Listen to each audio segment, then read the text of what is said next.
Alrighty, you guys, this video, I know I haven't posted a little bit, but I'm back now. But anyway, this video is going to be about two new lures, and it's also going to be about some frogs and what I like to throw.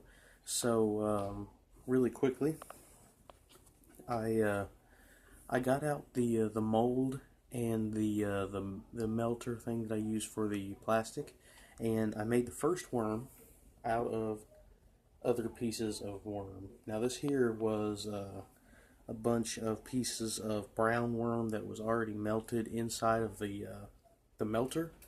So I just reheated it up to where it was kind of a liquid, and then poured it into the mold. And there is the first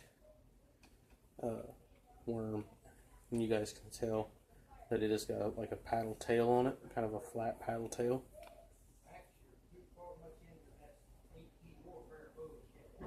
So that's pretty cool, I thought. It's kind of like a pumpkin color. It's got some black flakes in it too. Then I just bought this lure because I thought I kind of needed one, a crankbait that dives like 5 to 8 feet. So I bought this here. This is a Strike King Series 4 crankbait. It has a really wide wobble, and the bill, instead of the bill kind of coming straight out or kind of straight down, it kind of has an angle from the bait. It kind of goes, the bait is kind of like this way, then the bill is kind of at a different angle than most crankbaits. So that's going to give it quite a wide wobble. And this is a Strike King Series 4 in Ghost Gizzard Shad, Green Gizzard Shad color. And I thought that color looked really natural, so that's why I bought it. Oops. Drop one of the frogs. So let's go ahead and get into the rest of the video now. One question that I see a lot of people asking is the difference between a popping frog and a regular frog in where you can throw it. Well, one thing that I've actually noticed with this SPRO black popping frog versus this Strike King frog is the size, obviously. But one thing is that with this black popping frog is it catches grass a lot more. And it doesn't catch it on the hooks, but it actually catches it right here on this lip, on the mouth area. It'll actually catch grass pretty bad. Sometimes it'll have like a size about that big of just grass right there on the mouth of the bait.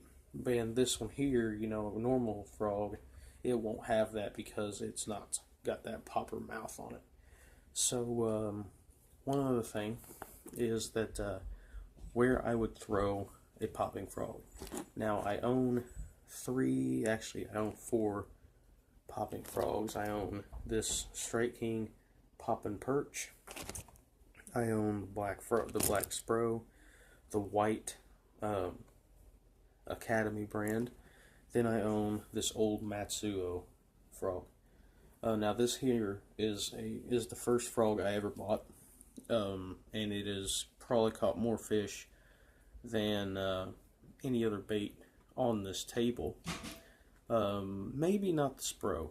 I've used the SPRO quite a bit, but I'd say that I've caught at least a dozen to a dozen and a half fish on each of those baits. The SPRO and this one here. This one here does not float very well now. It's kind of sinks down about maybe like an inch under the water. It kind of wants to float, but it kind of doesn't. Now, other frogs that I have is this shad frog made by Booyah. Honestly, if I was you, don't buy this. At least the small one. If you're going to buy the big one, you can buy that. But if you're going to buy the small one, you're basically wasting your money. So if I have any tips for you guys about this frog is don't buy the small one. Make sure you buy the big one, because the small one is really hard to cast. I even put it on a pole I had that had 15-pound braid, and it was really hard to cast. Any wind at all will completely ruin your cast, especially if you're trying to be accurate. I was fishing it on a relatively calm day. Winds from 0 to 5 miles per hour, which is kind of normal around here. And this frog, I would be casting at a spot about maybe like a foot by foot square, and I would cast towards that spot, and it would land like 20 feet away. It's not a very heavy frog, and in my opinion, just don't buy it. But I own that one, then I own the Strike King, and then I own the Rat. Now, if you guys want some opinions on some of these baits, for toughness, I've only caught fish on 1, 2, 3, 4 of these frogs. 3 of them, this one here, I never really got it in good areas to catch the fish because it can't cast. Then, this one here I've not used yet, and this one here I have not caught a fish on yet. But out of the SPRO, the Strike King, regular Strike King frog, the Matsuo Frog, and the Live Target Rat, baits that I urge you not to buy. The Rat. Now, sure, you are getting really realistic looking, but I've caught 3 fish on this bait. It will not float anymore. I can put it in any water, it will not float. The paint is wore off a lot. Like, I don't know if the camera will pick it up, I hope it does, because you can just tell that this bait is just torn to pieces right up in this part of it. The legs, like the normal frog legs, fall out really easily. The tail hasn't fallen out, which was something I was kind of worried about. But, basically, my last fish I caught on this bait was actually me using it as a wake bait. What I was doing was I was basically just twitching it like you would a normal frog, but it was not floating. It was actually about half a foot underneath the water. It almost look like a fluke, but it was a rat fluke. So, if you guys are like people who have a lot of money and you want to just buy stuff because it's realistic, go ahead. But if you guys are like me and don't really have a whole lot of money to buy just a bunch of lures, especially one that's like 12, 13 bucks, I urge you not to buy it unless like you get a really good deal on it. Like if it's like $6, that's almost half price. If it was $6, I would probably end up buying it just because it's cheap. But if it's regular price, I wouldn't buy it because it tears up really easily. Next would be the Matsuo Frog. Honestly, probably one of the best quality for price ratio baits I've ever had. I bought this thing for like $4. It may have been less than that. It might have been like $3.50 at Real King over in Vincennes, Indiana. And this thing has lasted me a while, and I've caught, like I said a minute ago, I've caught like almost a dozen, if not more, fish just on this bait. Actually, I know I've caught over half a dozen fish because just in one day I caught half a dozen fish on this bait, and they were all within the 2-pound to 3-pound range. The weight is still in it. A lot of people think that you have to buy the SPRO or the Booyah Pad Crashers or the Strike Kings, which I like the Strike King. The Strike King is good. I like it. And I like the SPRO as well. But if you're on a budget like I was, now I have a little bit more money. But I bought this thing over 2 years ago, and I guarantee you, if I get a good day during summer or springtime, I can catch fish on this. Next would be this Strike King frog. This here was in the green pumpkin pearl belly color. One thing that I do have a little bit of a problem with is the pearl belly kind of peeled off.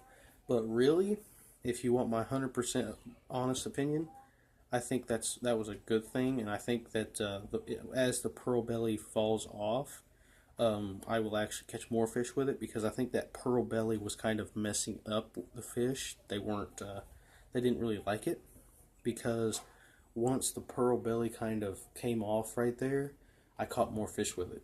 I don't know if it may not have anything to do with it, but it's just something that I kind of noticed. One thing that is really good about this bait is it's a lot fatter than like a normal, SPRO popping frog, or even the rat. It's a lot fatter. It's short and fat. It's short and fat. That's one thing that I like about it. Is it looks like a frog, and it's a good bait.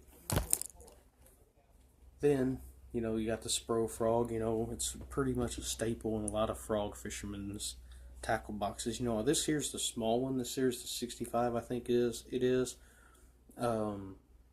But this thing is just sleek looking, and I've caught quite a few fish with it, and it still floats. My last personal best was almost 4.5 pounds or something like that. I caught that on this, and now I caught that big one on the Whopper Plopper. But this here is still a good bait. It does really good around, like, you can catch fish really good around lily pads with that, around trees, or around like really what I call thin grass, where it's kind of got little stems sticking up everywhere, but it's got them little holes and little patches where there's nothing there, or little lanes where there's nothing there. That there is a really good frog. Now these two, I have fished this one quite a bit, and I have not caught anything with it. I think that was mainly because of the ways I was fishing it, or not really the ways, but the times I was fishing it. I think I was fishing it at the wrong time. I think that I bought it a little bit early, but whatever. But then this one here, I just bought this like 4 or 5 weeks ago, and have not tried it out, obviously, because it's not frog season anymore. The low tonight's like 25. The high of today was 37. That's not really an opportune time to throw frogs. But I tell you what, it is an opportune time to throw is jigs. Jigs, something I love to throw in the wintertime is, if I can get to go out, mainly just like not even winter, basically just cold water. Jigs and big worms is something that I'll throw all the time. But anyway, get back to the frogs, which is the main point of this video. I wanted a white frog and a black frog. Popping frogs, obviously, because they're kind of interchangeable. Sometimes the fish will want black ones, sometimes they'll want white ones. My favorite topwater lures are black and white, either black and white mixed like this Matsuo one, or their own shade of the color. That's why I bought the bone Whopper Plopper. That's why I bought the loon, I think is what the name of it is, Whopper Plopper. So yeah, so that's the video. I hope you guys like this video. If you want to see more of these videos, make sure you like and comment down below. I will be making a video soon, hopefully, of me making them lures, fixing some more up, the soft plastic lures and some of the hard plastic lures. I'm actually probably hunting when you guys are watching this, because I'm going hunting all day tomorrow. So yeah, that's going to be fun, because it's going to be pretty cold. But hopefully I'll stay warm, hopefully I'll get a deer. If I do, I'll make a video. So yeah, thanks for watching. Make sure you like, comment, and subscribe. Bye-bye.